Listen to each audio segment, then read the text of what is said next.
Olá, boa noite. Boa noite. O plenário do Supremo Tribunal Federal decidiu que as empresas são obrigadas a indenizar empregados que sofrerem acidentes de trabalho por causa da função apresentar riscos. Como se trata de repercussão geral, o tema ainda vai voltar à pauta para que seja estabelecida a tese a ser seguida em todo o país. A repórter Carla Lucena acompanhou e tem outros detalhes. Oi, Carla. Boa noite. Oi, William, boa noite para você, boa noite a todos que nos acompanham no Jornal da Justiça, e é exatamente isso. A grande discussão aqui no plenário do STF, que tratou deste tema tanto na sessão de ontem quanto na de hoje, era se esse empregado que passa por um acidente de trabalho pela atividade envolver aí riscos, deveria comprovar se a empresa teve ou não culpa. Bom, por maioria de votos, 7-2, os ministros decidiram que não há aí a necessidade dessa comprovação e que se a atividade envolve sim risco, a empresa ela é obrigada a indenizar esse trabalhador. O caso tem a ver com um vigilante que trabalhava para uma empresa de transporte de valores. Ele era vigilante de carro forte e em um determinado dia ele sofreu um assalto, houve troca de tiros, ninguém ficou ferido, mas a partir desse dia ele não conseguiu mais trabalhar e adquiriu aí graves problemas psicológicos. O Tribunal Superior do Trabalho já tinha decidido que caberia sim essa indenização, justamente por se tratar de uma atividade de risco. Bom, esse caso, a decisão do Supremo, ela vai valer para todo o país, mas antes, para que isso passe aí a ser direcionado às outras instâncias do Judiciário, os ministros ainda vão aprovar uma tese. O caso ainda volta aqui ao plenário, ainda sem uma data definida, mas então vamos acompanhar na reportagem como foi hoje essa votação. O julgamento foi retomado com o voto do ministro Gilmar Mendes. Ele considerou perigosa a atividade de vigilante de carro forte. Na presente senda constitucional, a responsabilidade do empregador por acidente de trabalho é, em regra, constitucionalmente subjetiva.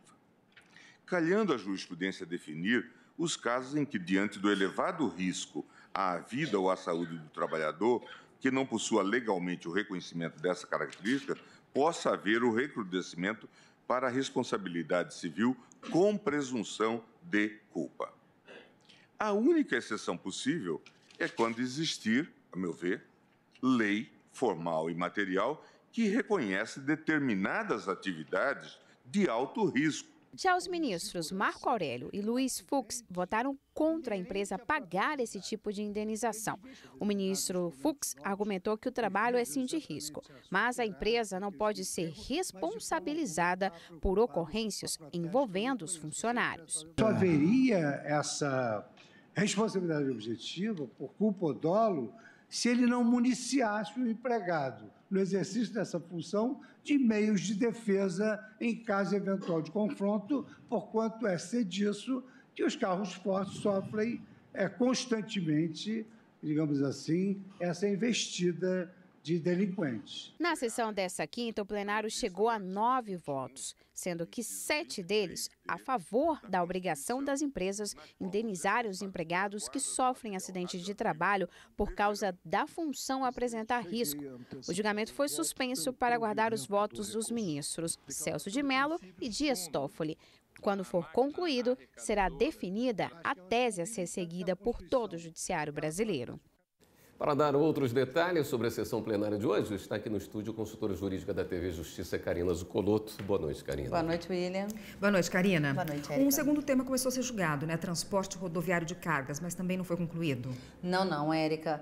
2 ações da relatoria do ministro Luiz Roberto Barroso. Uma ação direta de inconstitucionalidade que buscava que o Supremo declare, que busca, né, que não terminou ainda o julgamento, que o Supremo declare a inconstitucionalidade de alguns dispositivos dessa legislação como sendo inconstitucionais, e uma ADC, ação declaratória de constitucionalidade, buscando exatamente o oposto, que o Supremo confirme a constitucionalidade da lei para que não paire mais dúvidas de que não há qualquer violação da Constituição.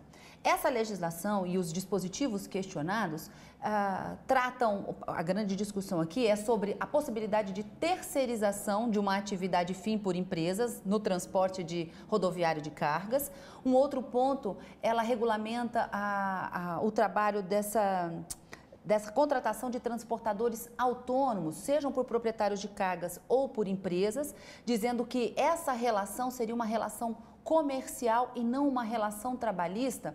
o que para os autores da ação direta de inconstitucionalidade seria uma violação constitucional por afastar da Justiça do Trabalho a possibilidade de verificação de violação numa relação de trabalho e não numa relação comercial.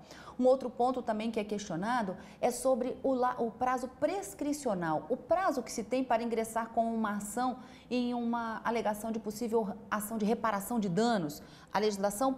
Essa legislação prevê o prazo de 1 ano para essa reparação de danos e o argumento trazido na ação direta de inconstitucionalidade é que se fosse reconhecida como uma relação de emprego, seria atuante a Justiça do Trabalho e, portanto, após a extinção do contrato, 2 anos para a propositura da reclamação trabalhista. O ministro Luiz Roberto Barroso, ao votar, afastou todos os argumentos trazidos de inconstitucionalidade e julgou procedente a ADC, improcedente a ADI para confirmar a constitucionalidade da norma. O Supremo recentemente disse que a terceirização de uma atividade fim não é um ato ilícito, não há qualquer ilicitude e que a própria Constituição Federal ela não estabeleceu uma única estrutura uma única forma de estrutura de produção e também a livre iniciativa viria ao encontro dessa possibilidade de terceirização de atividade fim. Disse que o prazo prescricional também não é inconstitucional, mas que ressalvado e que também fez a diferença entre o transportador autônomo e o transportador, aquele motorista contratado para fazer o transporte de cargas. E nesse ponto, ele acabou esclarecendo ao ministro Edson Fachin, que foi o primeiro a abrir a divergência para entender que haveria inconstitucionalidade, mas para o ministro Roberto Barroso, a lei trata do transportador autônomo, o dono do próprio negócio, que é contratado pela empresa para fazer o transporte, e não do motorista e, portanto, excluir dessa relação trabalhista, não haveria qualquer tipo de inconstitucionalidade. 3 ministros já votaram. O ministro Roberto Barroso, então, julgando constitucional a norma, afastando todos os argumentos de inconstitucionalidade. O ministro Alexandre de Moraes, num voto bastante rápido, segue o relator. Ministro Edson Fachin abriu a divergência, suspensa a sessão já em razão do adiantado da hora. Esse tema deve voltar ao plenário. Ok, Karina. Obrigado pela sua presença aqui mais uma vez. Eu que agradeço. Até semana que vem. Até.